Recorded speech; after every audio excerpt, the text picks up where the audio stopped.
अस्सलाम वालेकुम dear students, उम्मीद है आप सब खैरियत से होंगे। बिस्मिल्लाहिर्रहमानिर्रहीम। Today our topic is defects of vision. बेटा, इसको स्टडी करने के लिए आपको सबसे पहले इसके बारे में पता होना चाहिए कि डिफेक्ट्स ऑफ वीएन क्यों होते हैं। बेटा, कल का जो टॉपिक आपने पढ़ा था वो क्या था? The human I. The human आई में आपने क्या क्या स्टडी किया था? ह्यूमन आई की स्ट्रक्चर को आपने सारा डिस्कस किया था। उसके बाद हमने पढ़ी थी अकोमोडेशन पढ़ी थी, एंड देन आपने पढ़ा था near point and far point. अगर अकोमोडेशन, अब आज जो हमने पढ़ना है defects of vision. Defects of vision क्या होगा कि आई की वो एबिलिटी जो इमेज डेवलप हो रहा हो और उसको वो ठीक तरीके से नहीं देख सकती। ठीक है, एक इमेज बन रहा है और हमारी आईज उसको एक ठीक तरीके से नहीं देख सकती, या वो दूर की चीज़ है चाहे वो करीब की चीज़ है, उसका एक परफेक्ट इमेज जो हमारी आई है वो नहीं देख पा रही। एक इमेज तो बन रहा है लेकिन हमें क्लियर नज़र नहीं आ रहा, तो ये क्या होगा? Defects of vision. यानी कि the inability of the eye to see the image of objects clearly is called defects of vision. बेटा, अब ये क्यों होते हैं डिफेक्ट्स? आपने कल पढ़ा था अकोमोडेशन, यानी कि आइज़ को दूर और करीब की चीज़ों को देखना। अब हम दूर और करीब की चीज़ कैसे देखते हैं कि हमारी आई में अल्लाह पाक ने कुदरती तौर पे ये निज़ाम सेट किया हुआ है कि ये इसमें खुद ब खुद ही फोकल लेंथ एडजस्ट हो जाती है, खुद ही लेंथ एडजस्ट हो जाता है, लेंथ एडजस्ट होता है और इमेज बन जाता है। ठीक है बेटे, और अगर फोकल लेंथ जो अब यहाँ पे क्या है, अकोमोडेशन ये होगा कि किसी की जो है फोकल लेंथ का एडजस्ट होना और इमेज का बनना। लेकिन अगर जो है अकोमोडेशन ही ठीक तरह से ना हो पाई, यानी कि कभी हमें दूर की चीज़ें अच्छे से नज़र नहीं आ पाती, कभी हमें नज़दीक की चीज़ें अच्छे से नज़र नहीं आ पाती, तो वो क्या कहलाएगा? Defects of VN. क्लियर है बेटे? नेक्स्ट चले हम आगे। बेटे, अब जो हमने स्टडी करना है वो क्या है? डिफेक्ट्स ऑफ वीएन की टाइप्स। अब ये दो तरह की होती है, एक होती है नियर साइटनेस, दूसरी होती है फॉर साइटनेस। ठीक है, अब नियर साइटनेस क्या होगी? बेटे, नियर साइड का मतलब ये होगा कि अगर नियर का जो कोई पॉइंट की बात करें तो जो हमारी नॉर्मल आई है, हमारा नियर पॉइंट क्या होता है? 25 सेंटीमीटर, जो कि एज के साथ साथ चेंज होता है। नॉर्मल जो यंग पीपल्स होते हैं उनका नियर आई क्या होगा, नियर पॉइंट क्या होगा? 25 सेंटीमीटर। और अगर एज इंक्रीज़ कर जाए, यानी कि एज इंक्रीज़ करके 40 ईयर्स पे चली जाए, तब हमारा जो नियर पॉइंट होगा वो चेंज होकर किसमें चला जाएगा? 50 सेंटीमीटर में। और अगर हम बात करें 60 ईयर्स की, तो हमारा जो नियर पॉइंट है वो चेंज होकर कहाँ चला जाएगा? 500 सेंटीमीटर में।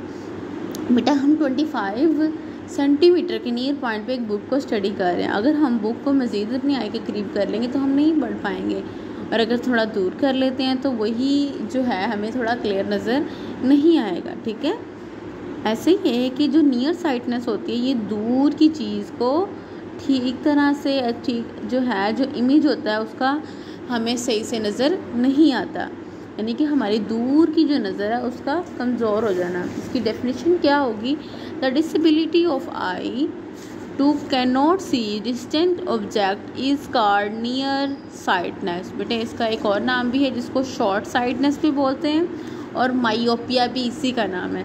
अगर आपको पेपर में क्वेश्चन आ जाता है, आपसे वो पूछ लेते हैं डिफाइन माइओपिया, व्हाट इज़ माइओपिया, तो आपको पता होना चाहिए नियर साइटनेस है। और बेटा, नियर साइटनेस का मतलब ये है कि आपकी दूर की नज़र, ना कि करीब की नज़र। ओके, अब हम स्टडी करेंगे कि हमारा जो है ये कैसे इमेज बन रहा है, कैसे लेंस में आइज इमेज बन रहा है, वो सबको स्टडी करेंगे।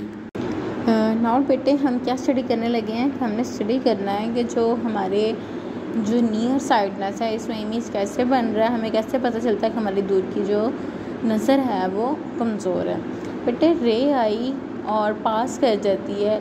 अब हमारी आइज़ में इमेज कहाँ बनता है? रेटिना के ऊपर बनता है। जब रेटिना के ऊपर बनता है तो जब हमारी नज़दीक की नज़र कमज़ोर होगी, लाइट आएगी, वो रेटिना के ऊपर इमेज नहीं बनाएगी बल्कि उसके इन फ्रंट ऑफ रेटिना के ऊपर इमेज बना देगी। जब वहाँ पे इमेज बनेगा तो जो हमें इमेज नज़र आएगा वो ब्लर इमेज होगा, यानी कि क्लियर नहीं होगा। ठीक है, तो इसका मतलब ये हुआ कि हमारी जो नियर साइटनेस है, यानी कि जो दूर की नज़र है, वो क्या हो गई है? वीक हो गई है, कमज़ोर हो गई है। अब इसको करेक्ट कैसे करेंगे? इसको करेक्ट करने के लिए हम ग्लासेस लगवाते हैं कि हमारी आई साइट वीक हो गई है। जब हमें ग्लासेस लगवाएंगे तो इस लेंस हमारी नज़र को ठीक करने के लिए वो डाइवर्जिंग लेंस यानी कि कनकेव लेंस जो होता है वो लगाते हैं। ठीक है, हमारी जो नियर साइटनेस को ठीक करने के लिए हम क्या करते हैं, इसकी करेक्शन के लिए हम यूज़ करते हैं कनकेव लेंस या फिर डाइवर्जिंग लेंस। ये क्या करता है, फिर लाइट रेज को पास करता है और डाइवर्ज कर देता है डायरेक्ट रेटिना के ऊपर। ठीक है, जब रेटिना के ऊपर डाइवर्ज करेगा तो जो हमारी नज़र होगी वो जो हमारी नज़र नहीं आ रहा होगा, ब्लर नज़र आ रहा होगा, हमारी ग्लासेस यानी कि डाइवर्जिंग लेंस यूज़ करने की वजह से वो हमारी जो है प्रॉब्लम सॉल्व हो जाएगी। बेटा यहाँ पे क्या बेसिकली होगा क्या, जो हमारी आई का जो 4 पॉइंट क्या होता है, कल हमने स्टडी किया था ना कि जो हमारी आई का 4 पॉइंट होता है वो होता है इन्फिनिटी। जब हमारी नज़र जो है दूर की कमज़ोर हो जाएगी तो हमारा जो आई का 4 पॉइंट है वो ऑटोमेटिकली कम हो जाएगा। ठीक है, कम कैसे होगा, जब हम तो दूर की चीज़ों को ठीक से नहीं देख पाएंगे, लेकिन एक हद तक होगा, एक पॉइंट तक होगा कि हम किसी चीज़ को क्लियर देख सकते हैं, उससे आगे हमें नज़र नहीं आएगा। ठीक है बेटे, आई होप आपको ये पॉइंट क्लियर हो गया होगा। नेक्स्ट वो स्टडी करते हैं फॉर साइटनेस। चलें बेटे, अब हम क्या स्टडी करने लगे हैं, फार साइटनेस। फार साइटनेस का एक और नेम भी है जिसको बोलते हैं हाइपर मेट्रोपिया यानी कि करीब की नज़र। तो इसकी डेफिनेशन क्या होगी, the disability of eye that can not see distant objects clearly is called far sightedness. क्या डेफिनेशन होगी, the disability of eye that can not see distinct objects clearly is called far sightedness. यानी कि जो हमारी normal आई है वो कहाँ तक देख सकती है, वो देख सकती है ओनली 25 सेंटीमीटर तक। और एज के चेंज होने की वजह से यानी कि एज के इंक्रीज़ करने की वजह से जो हमारा नियर पॉइंट है वो चेंज होकर स्मॉल नॉर्मल आई का 500 सेंटीमीटर्स तक चला जाता है। ठीक है बेटे, अब हम देखते हैं कि ये इमेज कैसे बनेगा, कैसे हमें पता चलता है कि हमारी जो है दूर की नज़र कमज़ोर है। जब लाइट रे पास करेगी, जब लाइट रे पास करती है और जाके रेटिना पर फॉल करती है तो यहाँ पर जो इमेज बनेगा वो बिहाइंड द रेटिना बनेगा, जिसकी वजह से जो हमारी आई है वो क्या करेगी, उसको ये इमेज ब्लर नज़र आएगा, यानी कि उसको जो नज़दीक की चीज़ है वो ठीक से नज़र नहीं आएगी। क्यों नहीं नज़र आएगी, कि जो हमारा इमेज है वो बिहाइंड द रेटिना के रेटिना से पीछे बन जाएगा। ठीक है बेटे, क्लियर हुआ यहाँ तक। अब हमें इसकी करेक्शन कैसे करेंगे, जब फॉर साइटनेस की करेक्शन करनी है तो हम क्या करते हैं, यहाँ पर यूज़ करते हैं कन्वर्जिंग लेंस यानी कि कन्वेक्स लेंस। ठीक है, क्या करेंगे, हम ग्लासेस वगैरह यूज़ करते हैं, अपनी आइज से पहले एक लेंस यूज़ कर लेते हैं जिसको बोलते हैं कन्वर्जिंग लेंस या कन्वेक्स लेंस। इसमें क्या होगा कि जब हम अपनी आइज से पहले आई के आगे एक लेंस यूज़ कर रहे हैं, ग्लासेस देने के लगा रहे हैं, तो इमेज लाइट रेज पास करेंगी और जब लाइट रे हमारी ग्लासेस में से गुजरेंगी तो डायरेक्ट जाके बेटे हमारे रेटिना के ऊपर फॉल करेंगी और रेटिना के ऊपर एक इमेज बनेगा। जब रेटिना के ऊपर इमेज बनेगा तो हम इजीली क्लियरली अपने जो नियर की चीज़ें होंगी यानी कि नज़दीक की चीज़ें होंगी उसको देख पाएंगे। ठीक है बेटे, ठीक है।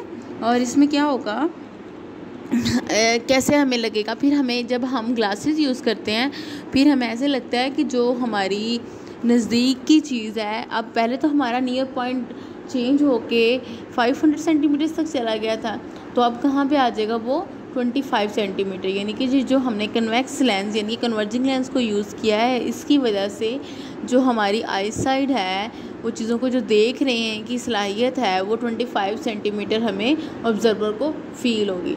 आई होप बेटे कि आपको defects of vision easily clearly समझ आ गया होगा बेटे। ठीक है बेटे, नियर साइटनेस और फार साइटनेस का डिफरेंस भी समझ में आ गया होगा बेटे। बहुत सारा अपना ध्यान रखिएगा। Take care of all of you. अल्लाह हाफिज़।